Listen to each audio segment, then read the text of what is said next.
Umapela si ACT Teachers Party List Representative Franz Castro sa pagbasura ng piskalya sa reklamo niyang grave threats laban kay dating Pangulong Rodrigo Duterte.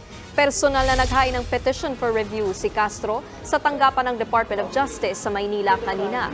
Kaugnayan sa umano'y pagbabanta ni Duterte sa buhay ni Castro sa isang programa sa SMNI. Hiling niya baligtarin ang desisyon ng Quezon City Prosecutor na i-dismiss ang kanyang reklamo. Nako, hiling niya, baligtarin. Nako po. Alam mo, nung pinanood ko to, delicates to Delicates to. Tandaan ninyo,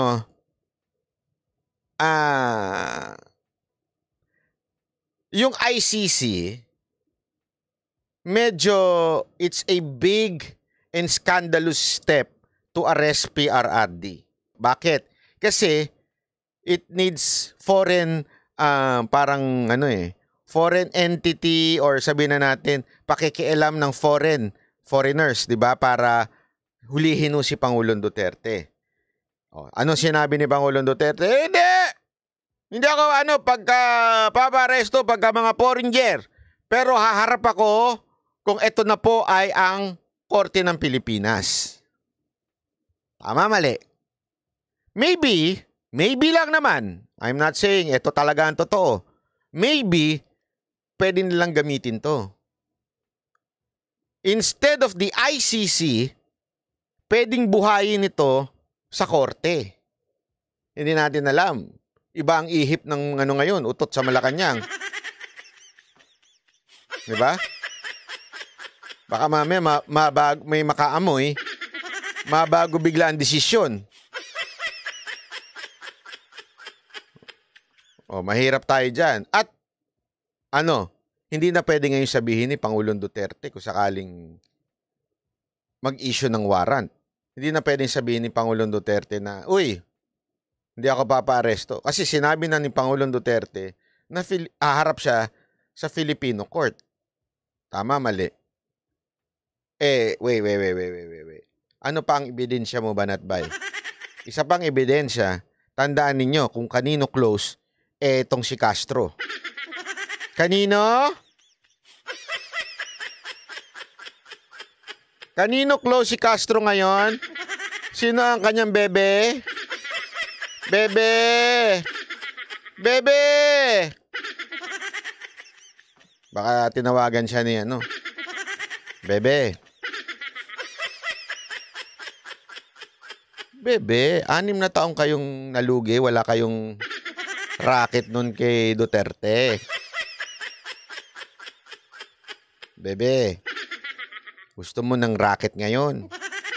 Akong blaha sa'yo. 6 na taong kang meron sa akin.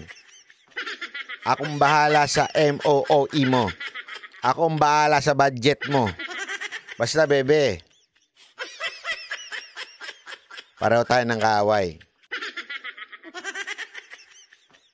Ha? Tulak ka lang ng tulak dyan. Push ka lang ng push. Ako nang bahala sa lahat. I got you, bebe. Diba? Hindi, isipin nyo mabuti yan, ha? Tandaan ninyo, hindi yan mga imposible kasi nangyari nga diba? Nagka-meeting nga isipin nyo mabuti. At eto, mahihirapan akong salagin ni Pangulong Duterte pagdating sa Korte ng Pilipinas. Kasi tandaan ninyo, huwag niyong kakalimutan, eto, lahat ng elemento nakakampaign somehow ginawa nila ng istorya from Bantag to Tebes. Kahit nga kaming mga banateros, muntikan na kaming kasuhan Di ba? Tapos eto. Kaya nga tayo, dapat medyo makiramdam tayo dito. Ayon kay Castro, ang mga alegasyon niya laban kay Duterte ay may sapat na ebidensya na dapat masili. January 9 ang ibasura ng piskalya ang reklamo ni Castro dahil sa kakulangan umano ng ebidensya.